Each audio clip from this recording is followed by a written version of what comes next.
Welcome, everyone, to the Leadership in Quarters podcast, the interview series, where we have leaders coming to share their perspectives on different leadership styles and topics. I'm Josh Selden, and today's guest is Rebecca Gebhardt. Welcome.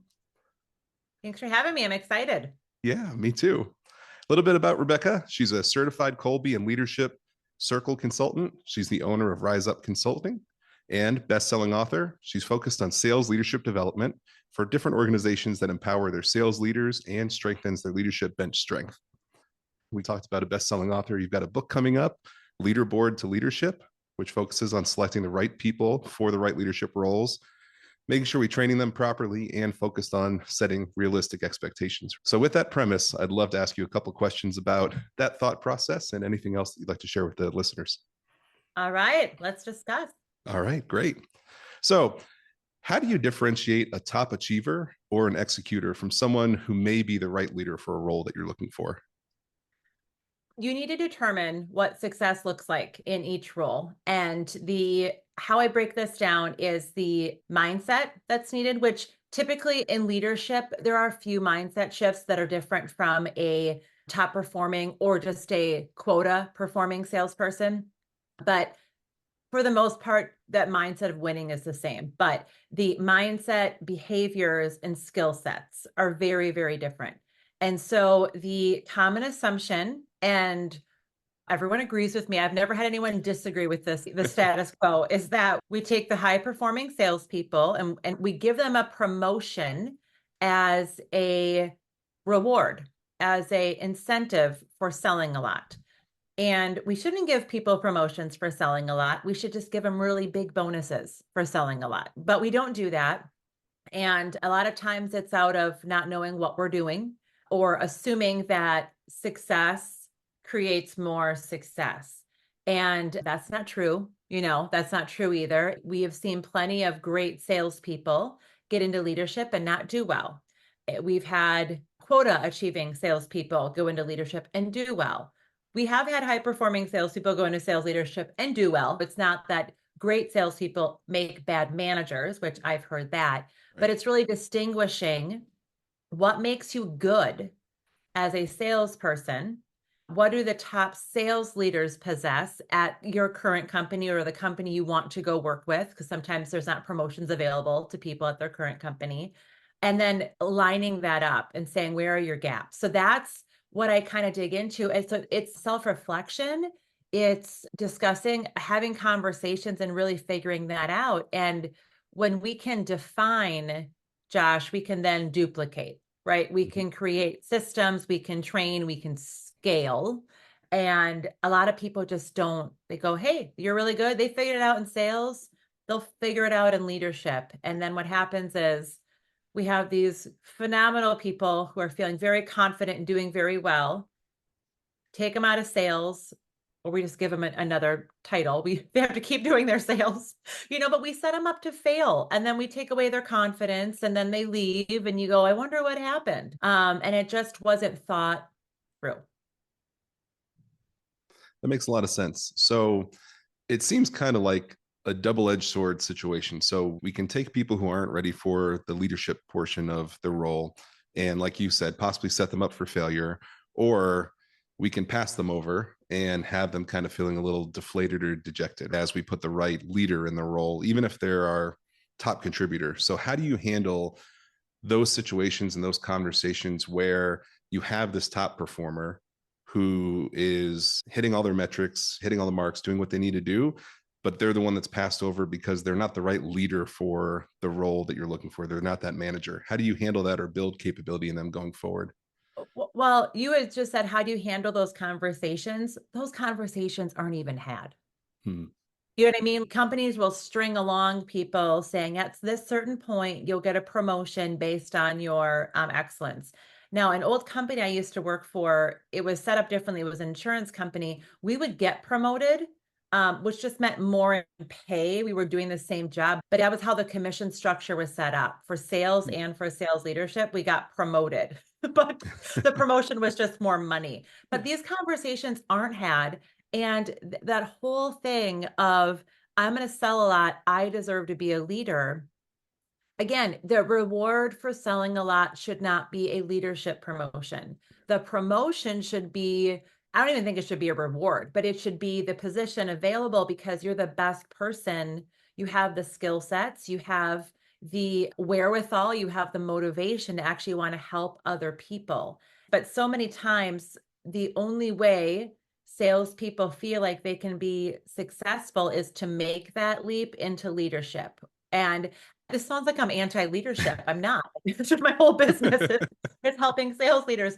But I think being really honest and kind to people and having these conversations where, and I know you got to be really careful because salespeople feel a lot. Mhm. And if you step on a salesperson's toes and make them feel bad, they will leave. And so it is a dance. I'm not just being like, lay it all out there, but lay it out to some extent and have that communication and just say, hey, listen, and typically we know our top performers really well. We know what they're motivated by.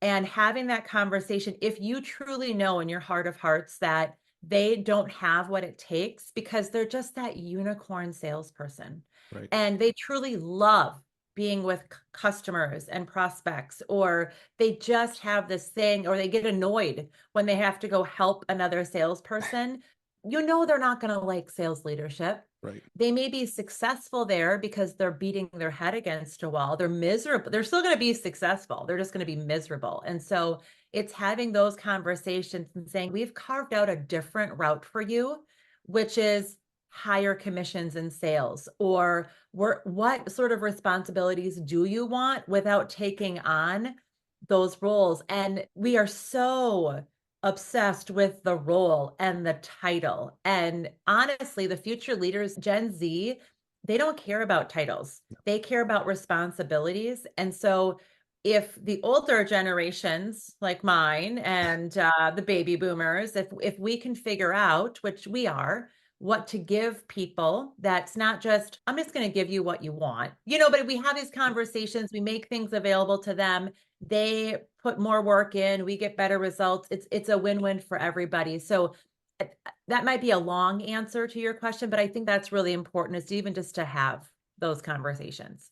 I think you brought up such an important point because, as simple as it sounds, communication just seems to lack a lot of times in the organizations, and nobody likes to give bad news or give news that somebody doesn't want to hear. And they don't think that they're just prolonging the inevitable. You have to have that conversation at some point. And instead of having it now and setting expectations so the person doesn't get disappointed, like you said, you're stringing them along. And then at the end, you're having the same conversation, but now months to years have gone by where this person's counting on this thing they think they're going to get. And then you just pop the balloon and deflate it, right? Yeah. Yep. And sometimes we're wrong about that person. Like, we don't think they're going to be successful because X, Y, and Z, but the conversation begets pre-development of them into sales leadership. Like, this is something we don't do. So we did our own research because there was zero research on emerging sales leaders. It was embarrassing. So 80% of sales leaders receive zero training when getting promoted. Wow. And so what do you think the pre-training is? You can do very simple pre-training. We have programs. We have built programs already that are very inexpensive, just to like, here, get a little taste of development. Right. Like, have a conversation. Are you fired up about this? Is it torture for you to walk through a little video series? Is it, are you not listening to podcasts and reading books? You know, it's very simple to have those conversations, but we typically don't have them. And so then we're stuck in this, I thought that's what they wanted. I thought no one wins. No one wins in those situations. So what are some of the things that you've seen in your experience when you put the technical masters or the top salespeople in roles that aren't really ready for it, rather than putting in your more well-rounded people who may not be your top executor, but they're well-rounded enough that they can be an executor that you need, plus that leader that you need in the role? Yeah. Well, you know my answer to this. This is why I have a business. We've all seen that, but what's really sad is we joke about it, right? But it is so detrimental to these people, their confidence and their careers when we promote that technical person. Now, Right. sometimes it does work out, but I believe in assessments to help set people up for success. And there are legally acceptable assessments, some assessments you can't use for promotions and hiring people. And I'm not going to go down a tangent about those, but there are ways that you can test and actually figure out, what does this role need? And what does that person have? And that technical piece is only part of it. But it's interesting. I would say, of the corporate sales leadership teams I've worked with in my 24 years of being in sales and sales leadership, we are always heavy on technical training. So with that being the focus, it's not surprising that people would say, my technical skills in this one area will get me the job and then make me successful in the next one. And it's technically not, right? It's their mental, it's their emotional, it is their ability to keep learning and progressing. So I appreciate your question. And it's something that most people go, oh, yeah, we know this. But then they don't change what they're doing. They still take the highly technical person. Now, the highly technical person, maybe they don't take an actual role of manager, but you get them in the room and they help you see things. Again, there's ways to work with people's strengths, which I'm a huge believer in. I know you are too. Like, that's been topics, of this podcast before in the past, but work with their strengths. And we are just kidding ourselves if we think we can make people something they're never going to be. And I think having those honest conversations, and I'm not an anti-growth mindset person. Some people hearing this like, well, Rebecca, you can make anyone anything. You can. It's really hard. It takes a lot of time. It's trial and error. It's really expensive. And that's just not how people want to operate anymore. So understanding going through learning curves are really hard. And I talk about that in my book, like getting through that learning curve and then helping your sales team through their own. But we don't have to make this harder than it is. And we just need to challenge some biases and assumptions that we have. Yeah, that is a great point. I know we're in kind of two different realms of work, but leadership is kind of that core, regardless if you're in sales or I'm in manufacturing or anything like that. But it's interesting because you said two things that really resonated with me. One was we focus so much on that technical training, but we don't focus on the leadership training, how to interact with your team, how to interact with people, and really what's needed there. So I really think that is an opportunity all around that we can do to build people up. But I've also seen in my experience that the focus is always let's build where this person's weak, right? This is their strength and let's focus over here because this is something that they need to go and improve on and build to be more well-rounded. And we rarely just play to the person's strengths. You're going to take something that somebody may be really bad at and put them through months or years of misery on something they don't enjoy to try to build them up in an area that they have no desire to be in, or they just aren't well inclined to excel there where they are in their strengths. And we know, Josh, we know the research on this, right? Gallup has done and other but Gallup kind of started, right, that like 40 years ago, and what works and what doesn't. And so with the Colby, and not to go into that extensively, but there are ways that people are just going to do things. If they find success doing things the way they've always done them, that's what they're going to do. If people find success waiting to the last minute, it's our MO, it's how we're wired, right? And so we think we can make people do things or be something or act in a certain way, and we can for a short amount of time. But any sort of sustainable success and really maximizing is about knowing ourselves, knowing the people on our team, knowing what the organization needs, and then building upon that. And it's funny, I'm saying this right now. I actually need to go back. This has been my assignment for a week and a half, and I still have not taken the time to think it through. But I have to go through as I'm scaling my own organization and saying, what are the strengths I have? Like, I literally need to go through my skill sets and my strengths, because we're always getting better ones, right? Like, Right. even consultants need to figure this out. And so I'm sitting here like, people need to do this. And I also need to do this. But yeah, a lot of money is made and a lot of consulting work is done trying to fix what's wrong with people. And sometimes, high achievers, like, I'm going to change that person. Right. I've got a lot of friends. I'm going to change him or I'm going to change her.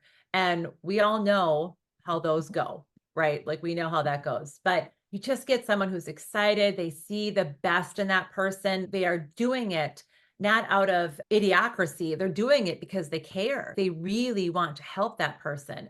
But I would say diminish your deficiencies, but don't try to work and tweak those weaknesses. Be aware of them. Don't use them as excuses. There's a client of mine that they do I'm not certified in Gallup Strengths Finder, but they take that as well as one of their assessments. And out of the top 34 strengths, 32 is empathy for him. So he always jokes like, well, I'm 30 in empathy. So as we're like trying to help, and I know, but you can be better at that's actually a skill you can grow, Right. but it's never going to be his top 5, and we don't expect it to be his top 5. So we have other people in the room who can help. Does that make sense? Like Yes. you know this. Yeah, of course it makes sense to you. It makes sense, but something a lot of people don't do, right? Which is the funny thing about all this. We have these conversations and all these things make perfect sense, but we're not doing it. Well, part of it too is how some of us were raised. So, as you know, my parents are visiting, so they're upstairs. So it's their fault. But we were raised to take a lot of pride in working hard. And I think a lot of us think work is for us to deserve success or for us to know it's working. We got to be miserable. We have to really earn that paycheck, and we earn it by being mad, or like grinding it out or whatever it is. And that's not reality. You still have to work. I am not a fan of just simply manifesting it's going to fall in your lap. Like I'm not in that camp, but I'm more towards that camp than hating everything you do. Because I worked a lot of years hating what I did or feeling like I had to be bad at my job. I was still being successful, but I just was like, oh, look how hard I'm working. And look how, you know what I mean? Look what I'm putting myself through. And it's just, there's a better way, there's a smarter way. And that's what leaders' jobs are to do, is to bring out the best in people. Understand it's going to be hard, build that persistence muscle, right? Build that grit. But if you see somebody just miserable, that you got to coach their mindset or coach them out of their job, because that's not a fun reality for them. It's not a fun reality for a leader to manage either. Right. That makes a lot of sense. So you touched on this a little bit with the pre-training. What kind of support system have you seen be successful when you put that, I'd say, the right leader in the role, that well-rounded person who is probably right for the role, but obviously now that they're there, we need to build them up more. So what kind of system have you seen that really sets them up for success? So it's a couple, like 3 different areas. So number one, they need to take ownership and responsibility of mastering their new role, which they're not going to master for years, but taking responsibility of being a student of the game and very coachable. That's number one. Their job support is number 2. So development from and people expect this. There's a new stat. It was in the Association of Talent Development, one of their monthly magazines that come out. And I don't remember the actual place that they quoted it from, but it's in there. People expect their employers to almost be these post-secondary educations. They expect it. And high performers of any age, this is an old Gallup, so it was like 71% of millennials will leave a job if they're not given opportunities for growth and development at work. And 91% of high performers of any generation will leave if they're not given these opportunities. Wow. So organizations don't need to spend millions of dollars, but you do need to provide something that makes it available, not just to your emerging leaders who are young, but to all generations Right. that you work with. And then the last part that really helps is mentoring or coaching. And so whether that is a formal structure you find through work or just asking someone to be your mentor or get in a mastermind group with you. We have things to offer other people as well. But that's that 3-prong approach of personal responsibility, self-education, the employer offering something. If you do have an employer, if you're self-employed, that's different.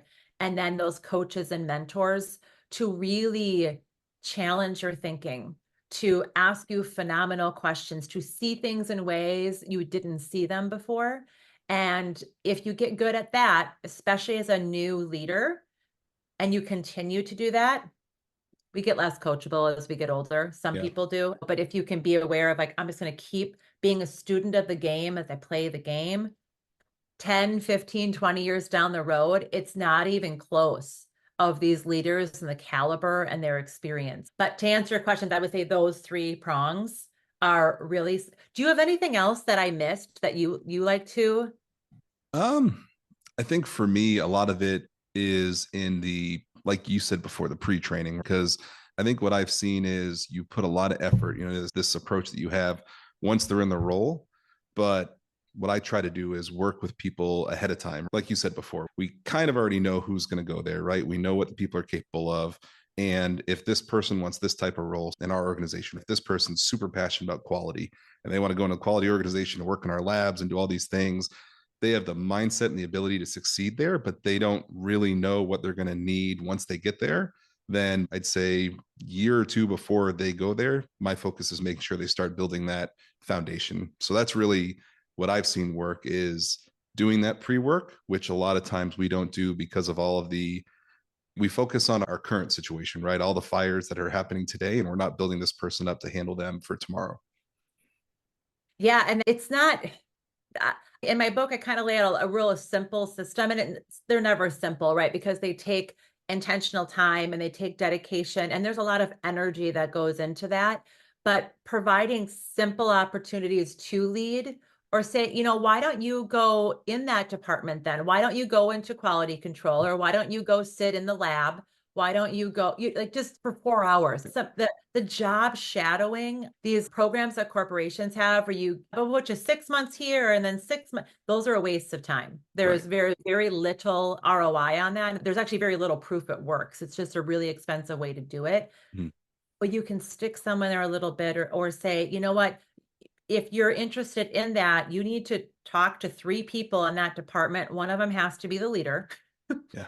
And you need, before you waste their time, have 5 questions for them prepped. You know what I mean? It's like go into that meeting with some intentionality, but yeah, the pre-work, which is just really, do you want this? Do you really understand that role? Do you have the skills to do it? Because we just have these things in our head. We think it's going to be something and it's something completely different. Exactly. And we've done exactly what you've talked about. We'll leverage either overtime, or if it's a calm day, we'll say, hey, go sit in the lab today and see if that's what you want to do. You wouldn't believe the number of people who before that day are so passionate. That's what I want to go do. That's the role I want. And they sit there and they come back and they're like, that is the farthest from something I want to do going forward. And it's great to find out now, because at least where I work, once you go and you commit to that, you're there for 2, 3, 4 years, right? So then that's 2, 3, 4 years of your life that we get back to what you talked about, where they're miserable and they're not enjoying themselves. They don't have that passion that you want to have in those roles. And I feel like the environment has changed so much these days, where 15, 20 years ago, we were so fat in terms of productivity and we had so many people. And so when you had somebody who wasn't passionate in their role, they could just be there and not really achieve much, and everything still went on because you had so many people. And these days, Mhm. we're so lean that when you have that one person, that's it, and you're stuck with it. Yeah. Or they're passionate about it, but they just can't be successful in the role the way the role needs them to be successful. Right. You can create through different assessments, you can create a range of success of how does this role need to be done? Do you need to have these abilities? Does it need to be done this way? And that sort of thing. For a sales, so like a sales and a sales leadership. So this would be any, I'm giving that because that's my realm, but it could be any individual contributor manager. But for sales, you don't necessarily need to have a system. You can kind of do it the way, I mean, you should, because I like systems, Yeah. but I've seen very successful people not have a system. But as a sales leader, as a leader, you need to have a system of training that's predictable for people. And if you can't create a system or follow a system, that's not going to, there's some things, or when you fly by the seat of your pants as an individual contributor, there are some phenomenal, talented, like, I don't care what comes up. They got anything coming at their face. Yeah. You lead a team like that where you're changing your mind every 5 minutes. That's hot. That's not, it could be, that's not necessarily a bad thing in leadership, but that could be very challenging for your team who needs, because of the business needs predictability, needs, anyway. So figuring that out before the role, what's really needed. Can that person do it? Yeah, I know you love it, but listen, you're not going to love this role. So let's get passionate about something else. And we have another spot for you. And great leaders at organizations will find a great role for someone who is right culturally aligned. They're a great person. They're passionate, but maybe they're, because we know people who are passionate about one thing and the next week they're not as well. Right. Yep. For sure. So my last question is really about, again, something we've touched on with the different Gen Zers and baby boomers and everything. As we see the leadership landscape change and we see these new generations coming in and interacting with the older generations, how do we really see that landscape change with the generational differences changing throughout the workplace? Yeah. I was speaking with another consultant last week, and she had put together this generational, like 20 years ago, did a training on generations, and people are buying them still. The generations have changed, but this problem has always been there. It's always been there. So I remember starting out, and there was a few of the greatest generations still in the workforce, right above the baby boomers, but they'd always look at kids my age and go, you guys don't like to work. I'm like, I just worked 80 hours every week during the summer, like, what are you talking about? So this concept of, it's a very important question. And I'm not saying it's not, but it is a problem we've always had. We're just switching the names and what every generation kind of wants. Mm-hmm. And so I think it's important to recognize when you've become the old nagging person in the room and then go back to, okay, what did you do when you were 20? A lot of the baby boomers, right, this was the 60s and 70s. There was a lot of love and a lot of drugs and a lot of, always young kind of thing. They grew up, you know what I mean? Like, they were okay. So I think it's important to look at, and there's a ton of really great data and research about generations, but understanding that we can't make generalizations about generations either. Mm-hmm. So like most of Gen Z, they actually want to be hybrid. They want face-to-face stuff. It's not the millennials are more give me out of office, and I saw that stat and I was like, what? Like, what? You know what I mean? Like they don't know how to talk to anyone. They're on their phones all day. And it was just all these misconceptions and biases we have. So I would say, check your biases and your assumptions. Look at what the data says, and then understand this is an issue and a problem we have had for thousands of years, hundreds in actually the working, with the work, not in the industrial age, right? Because you just went to work, but we've had this issue. We're going to have it in the future, and just recognize, okay, given knowing what we know and what people want and what it's going to take to attract these future leaders, what kind of conditions do we need to make available to them that they will succeed and they'll want it? Right? So I already shared a stat. Gen Z doesn't care about the title. They care about the roles and they care about growth. So the leadership pipelines is not just training them to make sure that they're there, but it's actually inspiring them to want to get into leadership. And if you are a leader who sends emails at midnight and you hate your job, you've been divorced 7 times because, it's like, what kind of example of a leader are you setting? Because people go, I don't want that job. Right. And you don't need to do the job the way someone else did. So I just think it's paying attention to that and understanding this is the way it's always been. But the organizations that give, not everybody in Gen Z, not every millennial, you should not train everybody. You should not just like, hey, we want to train all our employees. Well, you need like onboarding. I'm not saying that, but Right. You don't need to give everyone leadership training, but you should make things available. There are inexpensive options. You might start a book club. You know what I mean? Like there's ways to like test who responds and who levels up.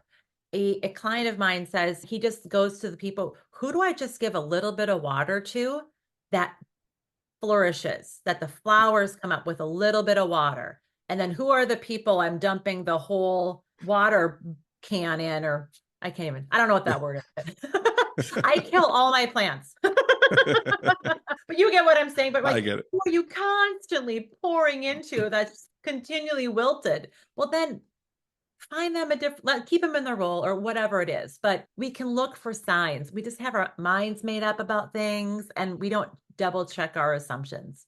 Right. That makes a lot of sense. I really appreciate all the perspective that you've given today and the conversation we've had. Before we go, the book Leaderboard to Leadership, that's available when? September 20th, I believe, is when it's going to be launching, but at end of September of 2024. And you'll be able to get the Audible or the actual book on Amazon. Perfect. Awesome. So for all the listeners, Rebecca Gebhardt, her book will be available September 20th towards the end of the month of September. All the information for her book will be in the description area of this episode. Information about Rebecca will be there. And as always, if you have any questions, comments, you can email me at leadinquarters@gmail.com and attend our YouTube channel at leadinquarters for any updates or questions. And I'm sure you can contact Rebecca as well. We'll get her contact information there. Any questions about her books or her perspective, beyond what she brought to this episode. So thank you so much for everything. I really appreciate it. You're welcome. This was fun. Thanks for having me.